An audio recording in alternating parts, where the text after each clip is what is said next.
what's up guys, Benny here, and in this video you're going to learn everything that you need to know about Warzone Season 4 that is coming this Thursday on June 17th. We have the roadmap and loads of details about everything that is coming with the brand new season. And if you're new around here, please take a second to hit that subscribe button, as 70% of you watching are not subscribed to the channel. But let's kick off straight away with the Call of Duty blog. Brace for impact. Everything you need to know about Season 4 in Call of Duty Black Ops Cold War and Warzone arriving June 17th.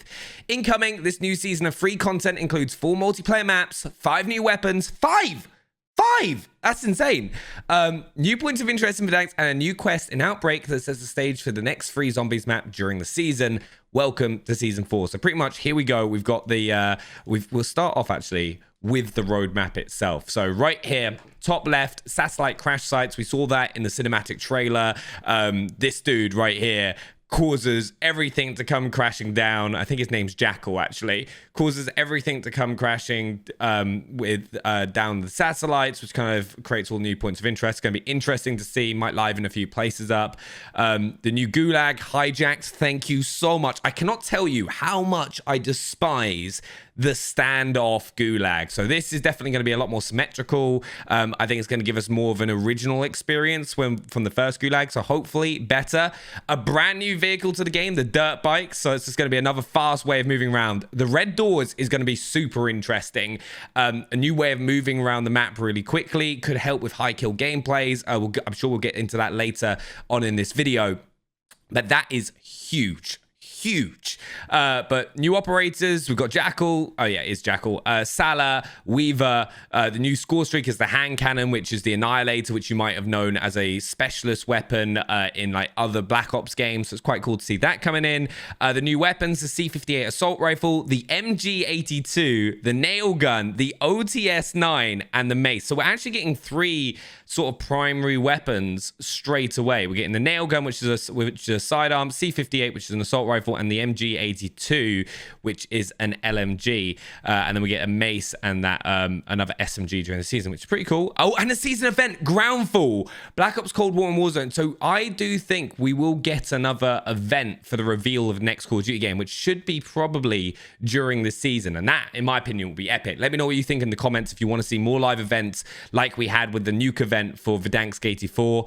Personally think they should be doing it a lot more often when it comes to Warzone and Call of Duty in general. And then you got multiplayer, so new multiplayer maps, you got new modes and zombies. So kind of we're going to go through all of that, but that is just the base roadmap, so the top view, which is quite cool to see. So the story so far, chaos rains down. All the pieces are in play. Make the call. Victor, Stitch, Kuzmin.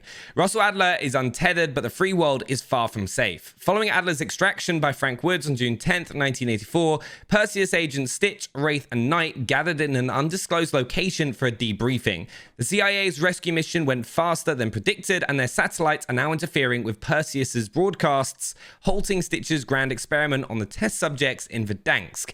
He still has an ace up his sleeve, however, as another agent is ready to make Perseus's next check in the global chess game for power. We see that agent, a menacing metal-faced assailant, breaching a CIA ground station compound in South Africa on June 26th, 1984. He reaches the control room where he takes a satellite specialist alive and phones in Stitch, who guides the hostage into deorbiting 2 CIA satellites. So pretty much this is actually just the cinematic that we saw the other day. Pretty cool, just another way of reading through it. But we want to get into the main content. It's Groundfall. So the Groundfall event opens the season with a bang. Kicking off Season 4, the Groundfall limited time event will have you find and secure sat links to score exclusive rewards for your global profile across Black Ops Cold War and Warzone. For this event, you'll tackle objectives pertaining to the new modes, maps, and weaponry in Black Ops Cold War and to the new points of interest in Warzone. Completing these objectives will reward you with items such as emblems, calling cards, and a satellite weapon charm, as well as some XP. Complete every challenge and you'll receive an epic secondary weapon blueprint that is truly out of this world. You can find more details about this event in the seasonal event tab on the main menu between playing. My one main thing with this, I don't know if you guys agree or disagree with this, but the blueprints you get from these events aren't great. They don't have traces. They're not reactive. They're just pretty meh. So it's kind of stopped me pushing for them personally. I don't see the point sometimes. Maybe if they're one of the new weapons, it's quite cool, but otherwise kind of defeats the object from what I can see. But we've got 3 new operators, including one from Requiem HQ. Both NATO and the Warsaw Pact are adding reinforcements to their front lines before mid-season. At that point, a familiar friend will join the fray. Oh, at that point, a familiar friend will join. I wonder if that is hinting towards Soap, right? Which means that we'll then also get the CX9 SMG and the RAL LMG as well, which would be sick. Like, that's the only thing. If they're saying a familiar friend will join the fray, that's the only thing I can think about. We've got Jackal, who's obviously the Metal Mask guy. Jackal, the Metal Mask South African native, made his mark by infiltrating the CIA ground station compound and half Perseus. I think this guy looks sick. He's a brutal mercenary leader. Jackal has ground his competition into the dirt, recruiting only the strongest survivors into his company. Hated and feared, he works for the highest bidder, and Perseus has very deep pockets. Get access to Jackal for use in Black Ops Cold War at Tier 0 in the Season for Battle Pass and unlock an additional ultra rarity Jackal operator skin at Tier 100. That's pretty cool. Honestly, I think Jackal, he might be more on my new go-tos. He looks pretty damn badass. I'm not going to lie to you. Then we've got Salah, and then we've got Weaver as well. And then honestly, I think the other person that we're going to get is Soap, which means new weapons. And it kind of makes sense to build into everything else they've got going on. But we got 5 new weapons. So when Season 4 begins, you'll need a bigger arsenal, and the Battle Pass provides. Meet the 2 Battle Pass weapons and 3 unlockable armaments available to you during the season. So we got the MG82 LMG. So this is a full auto light machine gun, highest fire rate in class with improved aiming speed, moderate recoil, and damage with increased ammo capacity. Obtain the MG82 for free and ready to use in Black Ops Cold War and Warzone at Tier 15. They haven't really added an LMG, so I'm actually quite excited about this, and some of the builds that you've got with LMGs in Warzone are really, really good. Like the Stoner is a massively underrated weapon, so fingers crossed. It'd be nice to see this get used, especially if it's a high fire rate LMG. Could work out quite nicely. And then we've got the C58 Assault Rifle, which we can see right here, I believe, which is a full auto assault rifle, high damage at close range with a slower fire rate, fast bullet velocity, and reliable recoil control with less ammo capacity.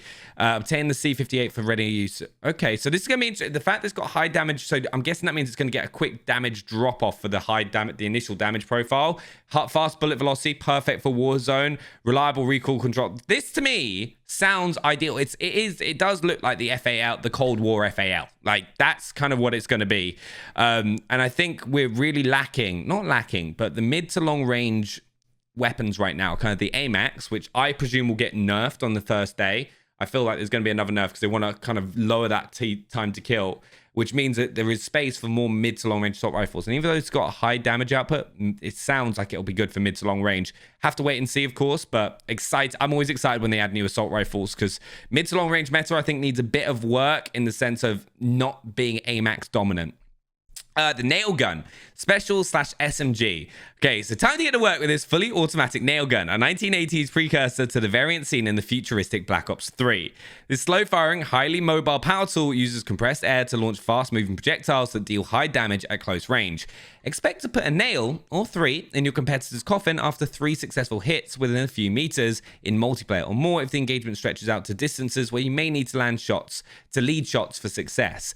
Oh, it's going to be interesting, actually, like how the nail gun pans out and what kind of slot it goes into. It sounds like it's going to be an SMG, but high power, like low bullet velocity could work quite nicely, especially when you're pushing buildings. So quite nice to see. Going to give us a bit more like gameplay variance, but obviously we got to do all the testing and test it out once it comes out.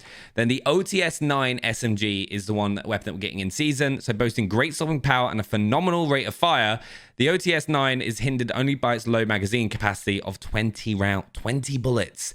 This sounds like it's the Vector. This is going to be like the ultimate solo weapon. Like, you know, when you're just playing solos, right? That's what it is. It's a bit like the Fennec from Modern Warfare. Those who control its recoil will find it can work well in individual engagements, and with available magazine attachments, hold its own squad fights. Sounds like that's going to be an SMG that's great. As I said, for solos, not so much in trios and quads, so it probably won't get used that much. The mace, I don't really see use many of the different melee weapons other than the Kali sticks. They just don't dominate. But it's still quite cool to see more melee weapons getting added. But honestly, one like 3 solid weapons getting added with the MG82, the C58, a nail gun, and then this as well.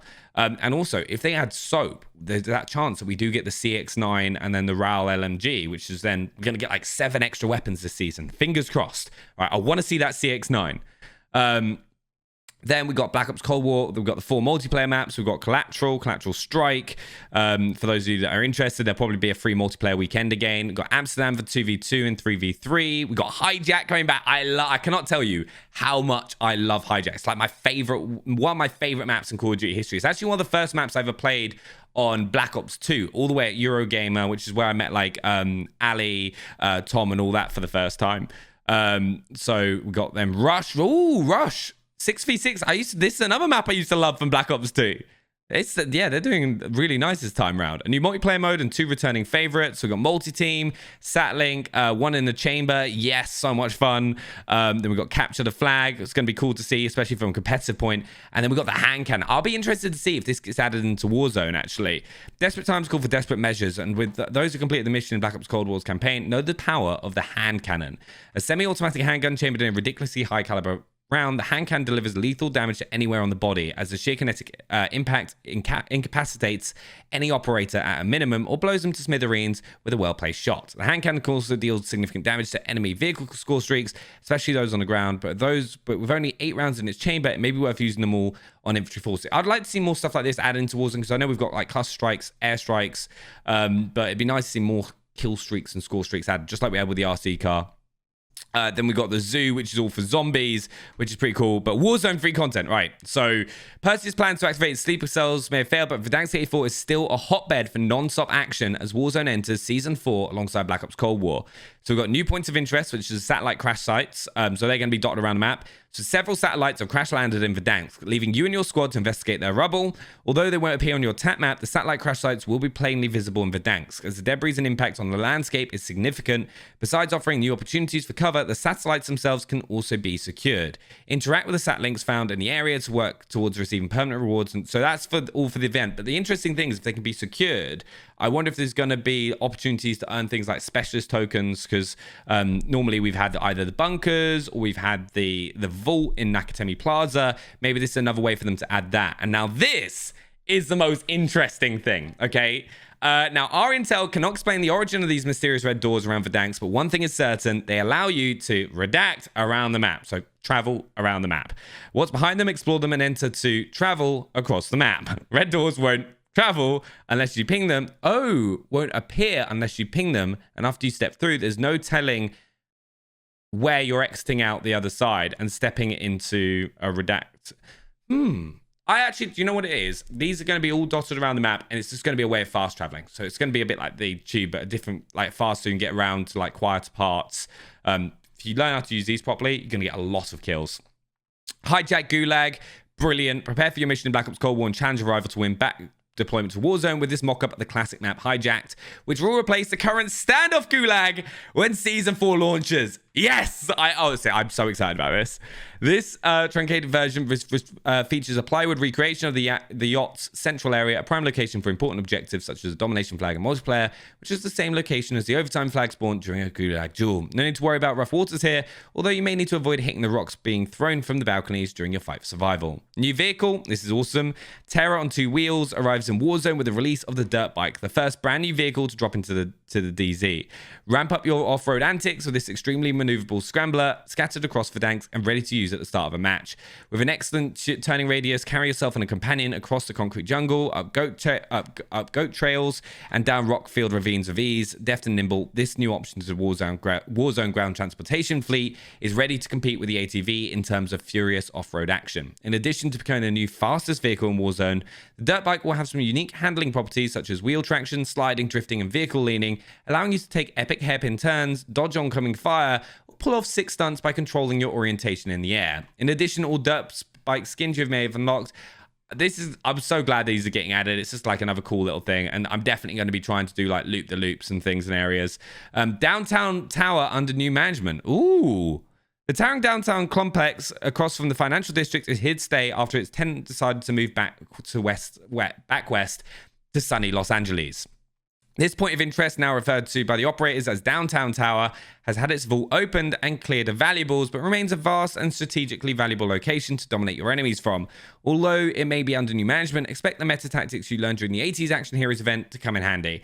I guess it's just pretty much use this to kind of get up and get around downtown. Since the vault closed, it's kind of what it's all for. Then we've got 2 new game modes, including Verdank's Resurgence. Yes! Verdansk gets a taste of Rebirth Island's Frantic Resurgence mini mode when season 4. Yeah, honestly, this was brilliant when the new season came in. Verdank's Resurgence mini. So does that, wait, hold on. The resurgence is spread from Rebirth Island to Verdansk, and now every kill counts even more towards victory. This new playlist mimics the Rebirth Island Resurgence experience more accurately compared to the standard Verdansk Resurgence Battle Royale. In addition to the standard rules, no gulag, extreme clarity on enemy positions upon elimination of a squad member, a resurgence timer, and special supply boxes, the Verdansk Resurgence mini features more intimate lobby sizes of 44 to 45 operators at maximum, depending on the squad size. So pretty much, yeah, like we had like 75 or something in Verdansk Resurgence. This is just going to be an even smaller zone of the map, probably selected, that you're going to fight over. I'm happy about that. It's going to give you a similar experience. Games begin in a compact, yeah. You'll find are more frequent and have higher quality compared to traditional battle royale modes. With games also expected to be shorter in length on average for a truly bite-sized first-person. Yeah, this is a great addition, great mode being added. I think so many people have been asking for this. Amazing that they've listened and done that. Then Payload mid-season. Warzone thus far has been a game of kill or be killed. However, during season 4, operators will be able to drop in for the game's first ever objective-based mode, Payload. In Payload, you and 39 other operators drop in to escort 2 caravans of vehicles through a series of checkpoints or sabotage the mission. Build or destroy barriers and purchase buildings to aid in your squad's mission, and be sure to. I don't know how I feel about that. I'm willing, but I'm not 100% sure. And then the baseball bat shown during Call above with spring trade, so we're getting that as well. New prestige levels. All right, those look sick. That one looks cool. I actually really like the Scorpion one as well. Let me know which one you prefer down in the comments as well. But the prestige pretty much identical to last season. And we're getting the gifting expansion. So hold on, hot off the heels of the Battle Pass, gifting expansion through the Call of Duty season 4. To help score by gifting them Call of Duty content. Starting in season 4, friends can send the Battle Pass bundle, store something to one another within Black Ops Cold War. In Warzone, players will be able to receive gifts at the start of the season, with additional gifting functionality planned for later in the season. More information on this expansion will be available. Oh, that's amazing. Honestly, if this happens, I'll make sure to be able to gift some of you guys in the chat, in the comments as well, some season passes, because that's really cool that they're adding that. So let me know down in the comments. The Season 4 update will be available for Black Ops Cold War on June 15th at 9 p.m. And then it's going to be the same time, isn't it? What's the size? 30 gig? 15 gig? PC? 21 gig? Okay, that's not bad at all. It's better. Warzone update sizes. 12.3 gig. Yes, it's not 50 gig updates. That's great. All right, honestly, overall, brilliant update. All right, I'm excited. I feel like the game needs freshening up. Let me know what you think down in the comments below. I'm excited for the brand new season. Going to be covering everything right here on the channel, so make sure you subscribe. And I will see you tomorrow for more Call of Duty Warzone. Thanks for watching.